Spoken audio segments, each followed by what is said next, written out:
untuk calon-calon mereka dan tidak kurang juga mereka yang merupakan calon bebas, okey, yang berada dalam piagam rakyat, yang sebagaimana kita ketahui sebenarnya piagam rakyat ini merupakan di antara yang mula disebut sejak 3 bulan 3 bulan sekarang saya lepas, ya, dan ramai di antara para penonton juga ada yang mengikuti kami, perbualan kami ataupun bual bicara yang telah kami sebutkan tentang piagam rakyat. Tetapi hari ini saya ingin bertanya pada Tuan Hanif sendiri, setakat ini PRN Melaka merupakan di antara platform, adakah ia merupakan platform pertama piagam rakyat atau bagaimana? Bagi tujuan pilihan raya, ya. Baik. Tapi bagi tujuan piagam rakyat, bukan. Sebab piagam rakyat adalah satu gerakan untuk mendidik Baik. rakyat berkaitan dengan sistem tadbir urus negara. Ya. Tapi untuk mendidik satu hal, nak cakap serupa bikin, nak kena usahakan tu, inilah peluang pertama. Baik. PRN Melaka. Baik, setakat ini Tuan Hanif melihat bagaimana penerimaan, maksud saya bukan setakat penerimaan masyarakat, tetapi penerimaan daripada individu-individu yang ingin bercalon sebagai calon bebas ini. Ya, satu soalan yang cukup relevan dan saya sebenarnya teruja dengan soalan tersebut sebab saya terkejut dengan penerimaan yang saya lihat. Baik. Apabila saya ke Melaka pada hari Sabtu petang, minta maaf hari Ahad petang untuk sehari setengah sampai hari Senin. Pertama sekali saya perlu nyatakan di sini Saudara Zawazi, bahawa pada peringkat awal penglibatan piagam rakyat adalah sebagai pengendali, penasihat dan penyelia kepada proses calon-calon bebas di PRN Melaka. Tapi bukan piagam rakyat saja. Ia melibatkan pelbagai gerakan lain. Saya terkejut. Terdapat ramai anak-anak muda, gerakan-gerakan muda yang mengatakan mereka sudah muak, dah lama dah muak dengan sistem politik negara dan mahu lihat satu perubahan yang berbeza melalui calon bebas. Jadi di situ kami telah terpanggil untuk mengasuh dan mendidik serta memandu di bawah perlembagaan dan perundangan bagaimana caranya. Jadi ini bukan perjuangan piagam rakyat saja. Sebab itu calon bebas dinamakan gagasan bebas. Tapi setelah perkara yang paling penting yang perlu dilakukan berkaitan dengan calon bebas ini adalah untuk mereka sendiri memahami apa tugas mereka sebagai DUN, ahli Dewan Undangan Negeri jika dipilih. Apakah yang perlu dilakukan. Dan di sini untuk PRN Melaka, yang paling penting adalah calon-calon ini telah pun bersetuju dan dalam proses, ada yang dalam proses untuk melakukannya sekarang sebab tempoh masa yang singkat, untuk memberi sumpah, akuan sumpah kepada pengundi. Sebab kita bukan parti. Ya, betul. Walaupun ada gerakan kita NGO yang berdaftar, ada juga yang tidak berdaftar, tapi bukan kepada NGO pun aku janji ini. Sumpah aku janji ini kepada pengundi yang mengatakan kami tidak akan buat A dan kami akan buat B. Yang B ni cukup menarik.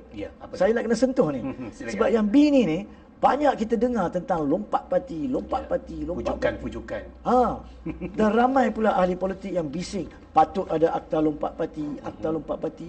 Tapi selama ini dengan penuh hormat kepada semua parti, belum ada mana-mana parti di dalam kerajaan semasa di Putrajaya ataupun di Melaka yang usahakan untuk mengadakan pindaan kepada perlembagaan persekutuan di Parlimen atau perlembagaan negeri di Melaka untuk memasukkan isu berkaitan lompat parti, untuk membolehkan orang yang menjatuhkan kerajaan yang sah dikosongkan kerusi. Tidak ada. So, apa yang dijanji oleh calon bebas ni yang nombor 2 ni adalah dalam tempoh 12 bulan tau. Selepas DUN Melaka bersidang, jika mereka menjadi ADUN, dia akan sediakan of course dengan bantuan kami di Piagam Rakyat dan sampaikan untuk dibentangkan oleh speaker sebagai rang undang-undang pindaan peribadi, Private Members Bill, yang adalah peruntukannya wujud dalam perlembagaan. Kalau parti tak mau bawa, biar bebas bawa. Tapi berjaya tak berjaya untuk diluluskan, kalau mereka nak benda tu, pilihlah calon bebas lagi ramai. Kena ada 2/3 untuk pindaan. Ataupun parti politik yang masuk dalam DUN boleh sokong perkara itu. Kerajaan yang dipilih di Melaka nanti boleh mengambil kira bukan anak tirikan, menganak kandungkan, menganak emaskan idea ini. Dan kalau kerajaan yang bentangkan, semestinya nombor 1 dalam senarai. So inilah yang digerakkan oleh calon bebas. Kalau mereka tak buat benda tu, mereka janji kerusi kosong. ini bukan cakap sahaja. Kalau mereka tidak kosongkan kursi, contohnya lah, kalau di belakangnya adalah UMNO, dan mereka sebenarnya membawa 2-3 calon ini ke dalam DUN. Ya. Salah satu menang. Rakyat tanya, macam mana kalau lompat? Janji pertama dia kena kosongkan dalam tempoh 3 hari. Tapi kalau dia tak kosongkan, dia sudah siapkan surat peletakan jawatan kepada speaker dan SPR. Ya. Dan surat-surat itu bertarikh sama dengan akuan bersumpah. Tapi kalau SPR dan juga speaker mengatakan mereka tidak berkuasa sebab tidak ada undang-undang yang memaksa mereka kosongkan, maka pilihan 3 yang tak pernah dilakukan selama ini. Pilihan ketiga adalah hak kepada 1% daripada jumlah majoriti yang dia menang untuk bolehkan mereka pergi ke mahkamah bagi perolehan perintah deklarasi pengosongan kerusi. Dan bila dia pergi ke mahkamah, dia janji lagi dia tidak akan bantah, dia tidak ada hak untuk membantah hak mereka untuk saman. Dia tidak ada hak untuk membela tindakan itu. Dan yang paling penting, dia wajib memasukkan penghakiman persetujuan. Rakyat nak tahu apa tu penghakiman persetujuan. Penghakiman persetujuan, kalau saya dengan awak, Saudara Zawazi, ada kontrak. Okey. Kemudian saya pecah kontrak. Awak saman saya di mahkamah. Bila awak saman, saya pun kata baiklah, saya setuju. Di mahkamah tak payah bicara. Mahkamah akan masukkan penghakiman persetujuan. Sampai tahap itulah aku janji telah disediakan. Dan itu yang dijanjikan mereka. Satu pelebaran lanjut jika saya boleh. Rakyat juga akan tanya, macam mana benda ni jadi kontrak? Sedangkan pengundi tak sign pun. Ini yang rakyat kena faham dari segi perundangan yang parti politik tak pernah buat sebelum ini. Dalam undang-undang kontrak ada 2 jenis undang-undang. Ada 2 jenis kontrak. Satu bilateral, 2 pihak. Saya sign, awak sign. Dia jadi kontrak. Satu lagi adalah unilateral, sesepihak. Contohnya, saya mempunyai kucing, namanya Tompok. Dia hilang. Kemudian saya war-warkan dalam Facebook. Siapa jumpa Tompok tersayang, saya bagi RM500. Saudara Zawazi jumpa. Tapi Saudara Zawazi tak larat nak datang ke Rawang nak bagi kat saya. Dia bagi kat Mus sebab dia nak datang ke Rawang. Jadi dia tak cari. Tapi dia minta RM500 kat saya. Dari segi perundangannya, saya kena bagi. Jadi di sini dijanjikan kepada pengundi walaupun mereka belum mengundi. Walaupun yang mengundi itu bukan undi dia, tak penting. Walaupun yang undi dia tu tak saman, tak penting. 1%, kalau majoriti dia 500, 1% adalah 5 orang. 5 orang saman dah cukup syarat. Apa lagi rakyat nak? Selagi kita tidak ada undang-undang ini, selagi itulah kita kena cari jalan perlembagaan, jalan perundangan dengan ikhlas untuk menjadikan benda tu realiti. Supaya apa tahu? Supaya kesejahteraan politik kepartian dapat dibersihkan dengan jujur. Dan kemudian baliklah kepada sistem parti kalau nak. Tapi kena ada undang-undang dulu. Baik, ini bermakna Tuan Han, piagam rakyat ni bukan sahaja untuk maksud saya di sini saya faham 2 perkara. Iaitu piagam rakyat ini bukan sahaja untuk membantu calon bebas, maksudnya dia ada piagamnya tersendiri, maksud saya untuk mereka berjuang untuk rakyat. Tetapi pada masa yang sama, ia sebenarnya membantu rakyat juga untuk mengelakkan calon individu, calon bebas ini dipujuk dan dirayu dan akhirnya menggugat kestabilan politik. Tepat sekali. Baik. Itulah dia. Baik, terima kasih Tuan Hanif. Baik, Tuan Hanif, setakat ini ada yang mulia bersuara mengatakan bahawa piagam rakyat ini akan menampilkan individu-individu yang dikatakan tidak berpengalaman. Okey, dan yang menariknya, saya pernah terbaca kenyataan daripada Tuan Hanif mengatakan bahawa memang betul mereka tidak berpengalaman. Mereka tidak ada pengalaman merompak, menyamun, menipu, merasuah dan sebagainya. Itu sangat menarik bagi saya. Tuan Hanif boleh tak kongsikan tentang apa yang kesalahanggapan masyarakat tentang tiadanya pengalaman seseorang individu dalam perkara rakyat itu. Ya, saya rasa yang jadi masalah masyarakat kita selama ini, Saudara Zawazi dan para penonton, kita tahu apakah masalah yang kita hadapi. Kita tahu bahawa sistem politik kepartian telah jatuh kredibiliti di tahap yang terendah sekarang ini.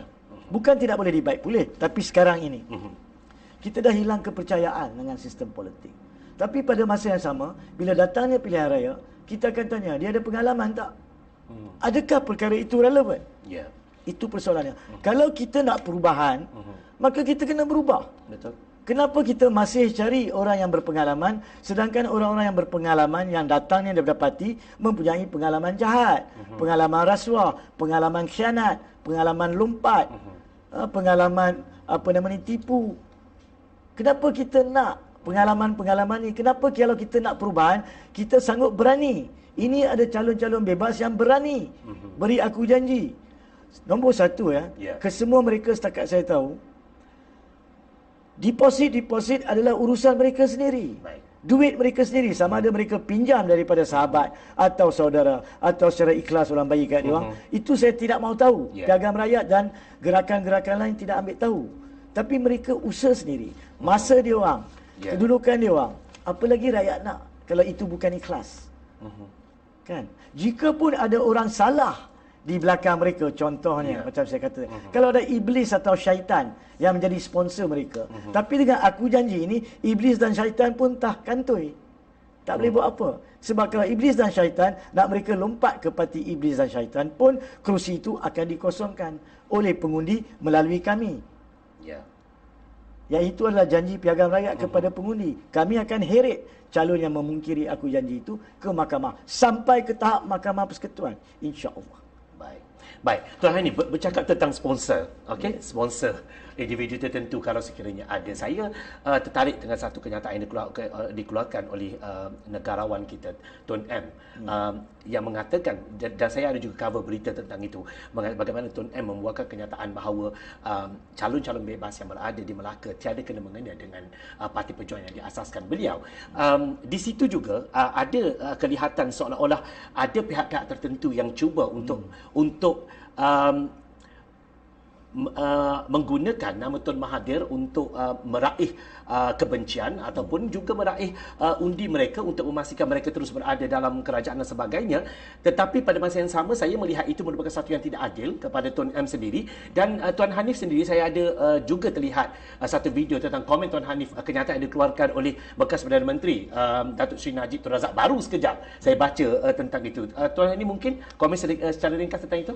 Ya, betul Saudara Zawazi. Apa yang diringkaskan tadi cukup tepat tentang keadaan politik negara. Apabila suatu gerakan dibuat oleh mana-mana pihak, cukup senang ditampilkan persepsi salah. Kononnya mesti ada orang lain di belakangnya. Mesti ada parti politik di belakangnya. Mesti ada pemimpin politik di belakangnya. Jadi saya terkejut petang tadi, jam lebih kurang 3, disiarkan tulisan Najib Razak di Facebooknya. Tapi saya cuma sedar pukul 6 petang. Sebab saya sibuk dengan urusan lain. Dan bila saya terdampak itu dihantar oleh kawan saya dari Piagam Rakyat, saya terdampak kata ini penipuan, dakwah palsu. Di mana dia katakan kononnya Piagam Rakyat, iaitu salah satu anggota yang menyelia gagasan bebas ni, kononnya dipengaruhi dan melibatkan negarawan Tun dan Parti Pejuang. Sedangkan pada hakikatnya itu adalah kepalsuan yang melampau. Dengan penuh hormat, saya telah nyatakan dalam video, boleh lihat ada 5 minit video tersebut. Piagam Rakyat ini ditubuhkan, idea itu dah lama, bertahun. Dan pada bulan 7 telah pun diwar-warkan, telah pun diperkenalkan kepada rakyat. Iaitu 3 bulan, 2 hari sebelum pilihan raya Melaka. Kalau ada kaitan dengan Parti Pejuang atau Tun, mestilah baru dibuat. Jadi penipuan seperti ini bagi saya bukan saja salah kepada pejuang. Minta maaf, bukan saja salah kepada Piagam Rakyat. Salah kepada Parti Pejuang dan kepada negarawan Tun. Negarawan Tun tak perlu proksi dia. Dia tak perlu orang nak wakil dia. Kalau dia nak, Parti Pejuang pun boleh bertanding. Jadi janganlah mana-mana para pemimpin dalam kerisauan dia orang kalah undi kepada bebas nak tampilkan dakwah palsu. Di situlah Najib Razak, saya terpaksa buat video tersebut. Secara khusus kepada Najib Razak. Dan of course untuk bagi rakyat faham. Tapi di sini juga saya nak lebarkan sedikit. Piagam Rakyat juga telah membuat suatu kenyataan media pada 8 hari bulan, hari Isnin, selepas hari pencalonan dan selepas kita telah edarkan dan jelaskan tentang akuan sumpah kepada calon-calon tersebut. Di mana kami telah menyatakan penglibatan kami secara awal dan penyediaan akuan sumpah tersebut. Dan sekarang ini kami cuma memainkan peranan menasihati. Sebab ramai yang terlibat ni cukup bagus. Tenaga-tenaga muda yang pandai internet, pandai social media dan mempunyai tenaga dan usaha untuk bergerak di kawasan Melaka. Jadi tidak ada perlu untuk kami melibatkan diri di situ untuk kempen. Jadi kami sekarang ni tidak berfungsi secara rasmi dalam isu kempen sampai hari undi. Tapi masih lagi pihak yang sana, sekretariat sana masih menghubungi kami dari masa ke semasa untuk nasihat, terutamanya nasihat perlembagaan dan perundangan. Jadi rakyat kena faham bahawa ini bukan isu piagam rakyat. Ramai, saya rasa berbelas gerakan. Saya pun tak tahu siapa setengah daripada gerakan itu, siapa di belakang mereka. Tapi itu tak penting. Yang penting semua gerak bersesama dan semua bergerak atas satu landasan, satu falsafah. Satu matlamat. Iaitu nak ubah rakyat. Rakyat sendiri kena berani sekarang ni. Kalau ada gerakan-gerakan yang berani, apa lagi yang rakyat nak? Cuba mengajar pihak pemimpin politik yang dah hilang daripada landasan cara yang betul. Bagilah undi kepada gagasan bebas yang anda rasa berkelayakan. Dan pengalaman yang kami tiada adalah pengalaman jahat, kotor, lompat, canat, tipu, palsu, rasuah, rompak. Kami tiada. Baik, itu kalau awak nak cari orang lain. Baik, terima kasih Tuan Hanif. Baik, kita ambil komen daripada King Crab. Itu yang sedihnya Tuan Hanif. Ahli politikus ini seolah-olah tidak faham undang-undang itu sendiri. Kalau faham pun mereka dicuba mencari apa saja loopholes dalam perlembagaan dan undang-undang itu sendiri. Komen Tuan Hanif? Cantik sebenarnya soalan ni. Sebab apa tahu? Sebab ianya terus membawa perhatian saya kepada kenyataan, dengan hormat saya mengatakan, kenyataan Timbalan Presiden UMNO dan Ketua Jentera Pilihan Raya Barisan Nasional, iaitu Tok Mat Hassan, di mana 2 hari sudah, saya percaya 9 atau 10 hari bulan baru-baru ni, dia telah pun mengumumkan manifesto Barisan Nasional. Dan antara manifesto itu dia mengatakan bahawa secara rasmi Barisan Nasional memaklumkan sekiranya mereka menjadi kerajaan, dia akan usulkan pindaan perlembagaan negeri Melaka. Untuk tujuan apa? Untuk tujuan mengadakan lagi tambahan 5 kerusi.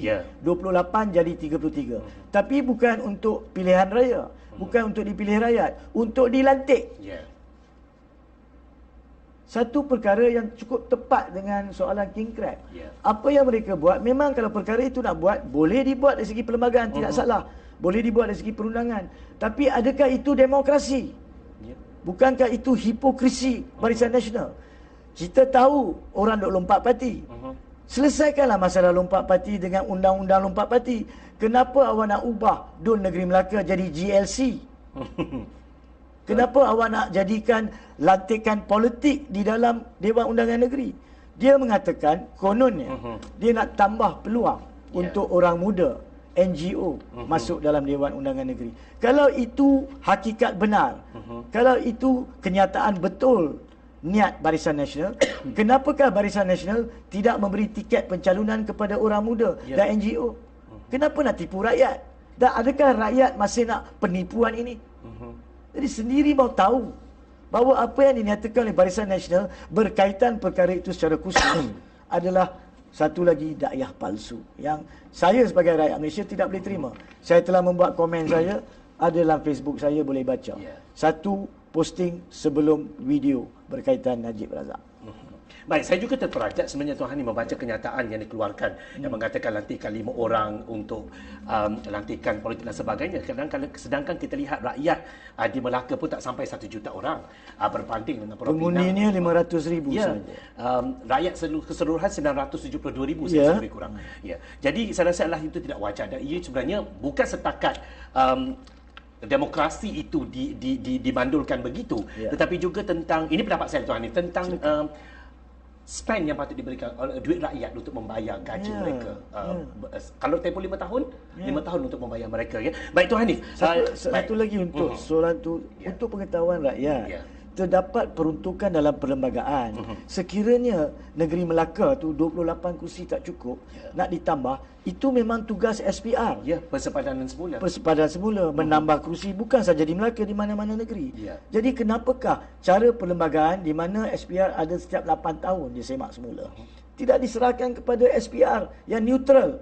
Kenapa UMNO nak letak untuk mereka lantik kalau jadi kerajaan? Lagilah orang tak pilih UMNO padan muka. Saya rasa rakyat kena faham benda ni dan memilih untuk mengundi dengan betul-betul jujur dan ikhlas. Baik, terima kasih. Tuan Hanif daripada Cili Padi WhatsApp soalannya. Assalamualaikum Tuan Hanif dan moderator. Waalaikumsalam warahmatullahi. Sorry lah di topik sikit, tapi saya nak tanya tentang isu tular video calon PN PRN Melaka yang dikatakan membuat video menasihati rakyat bagaimana cara untuk loloskan diri ke Israel. Ada apa-apa implikasi tak dari segi undang-undang untuk calon tersebut untuk meneruskan kelayakan bertanding dekat PRN Melaka nanti after video itu dah ditularkan sekarang ini? Baik, dari sudut persoalan secara khusus tentang satu video yang mengatakan ada calon PN di PRN Melaka berkaitan dengan isu lolos ke Israel. Pertama sekali, kita tak begitu pasti. Saya secara peribadi saya tidak melihat video itu sebab sibuk dengan pelbagai urusan lain. Tapi jika ada sekalipun perkara seperti itu, bukan saya nafikan, tapi kalau ada sekalipun, maka ia tidak membatalkan hak dia menjadi calon dan kekal sebagai calon. Sebab pembatalan sebagai calon adalah tertakluk kepada peruntukan di mana sama ada dia bankrupt dan pencalonannya sepatutnya telah ditolak pada 18 Oktober jika dia bankrupt. Keduanya, jika dia telah didapati bersalah, mana-mana jenayah di mana hukumannya kalau penjara lebih pada 1 tahun, kalau denda lebih pada 2,000. Kalau misal kata calon ini telah dituduh di mahkamah di atas apa-apa kesalahan jenayah berkaitan video itu atau apa-apa video lain dan didapati bersalah dengan hukuman itu, maka dia terbatal. Selagi tidak, maka isu-isu seperti ini dengan sendirinya tidak membatalkan haknya. Tapi ianya adalah untuk budi bicara rakyat.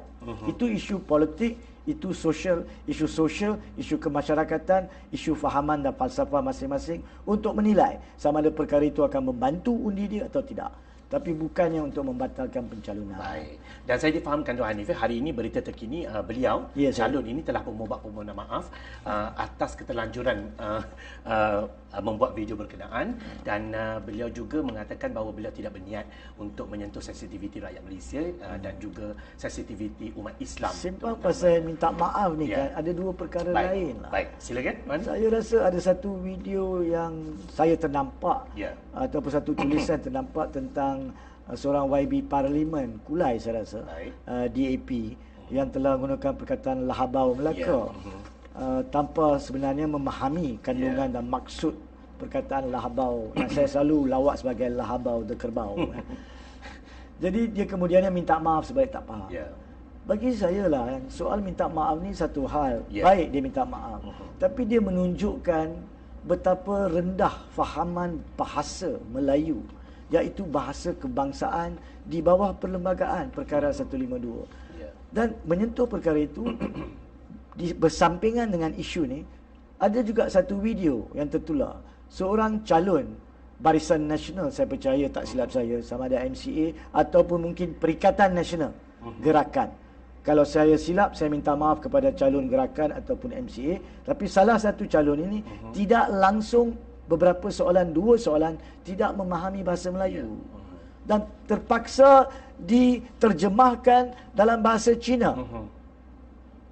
Kalau kelayakan pahaman dan tuturan bahasa Melayu, bahasa perlembagaan, bahasa kebangsaan tidak boleh, maka saya percaya sudah tiba masanya pindaan dibuat kepada perlembagaan tentang kelayakan calon, di mana calon wajib bertutur dalam bahasa Malaysia di tahap tertentu. Kalau tiada sijil, contohnya sampai dalam zaman saya, kalau SPM dia sampai C6, lepas tu P7, kredit 6. Kalau tak sampai kredit 6, maka kena buat ujian WAIWA, lisan, sebelum menjadi calon. Sebab ini bukan main-main tau. Ini bukan nak diskriminasi sesiapa. Tapi sebagai rakyat Malaysia, kita mendiskriminasi Malaysia kalau kita tidak boleh bertutur dalam bahasa Malaysia. Dan itu adalah bahasa Parlimen melalui perlembagaan perkara yang sama 152 dan undang-undang yang telah diwujudkan di bawah perkara itu. Parlimen kena cakap bahasa Melayu, melainkan dengan izin dalam perkara-perkara tertentu. Begitu juga dengan Dewan Undangan Negeri. Jadi it is not right. Ini saya tegas ni, it is not right untuk sesiapa nak jadi calon boleh beranikan diri jadi calon kalau tidak tahu bahasa kebangsaan. dan tidak mau mengambil tahu. Ini bukan calon berumur 50 tahun, 60 tahun, 70 tahun. Itu kita boleh faham. Mereka tidak melalui pendidikan bahasa kebangsaan. Ini calon yang tak sampai, saya percaya. 27. 30 tahun. Tak boleh, saya tak boleh terima. Rakyat tidak boleh terima. Nak undi tak undi kali ini, itu hak pengundi. Tapi kita perlu ada ketegasan dalam pindaan perlembagaan menjadikan bahasa sebagai syarat. Ya.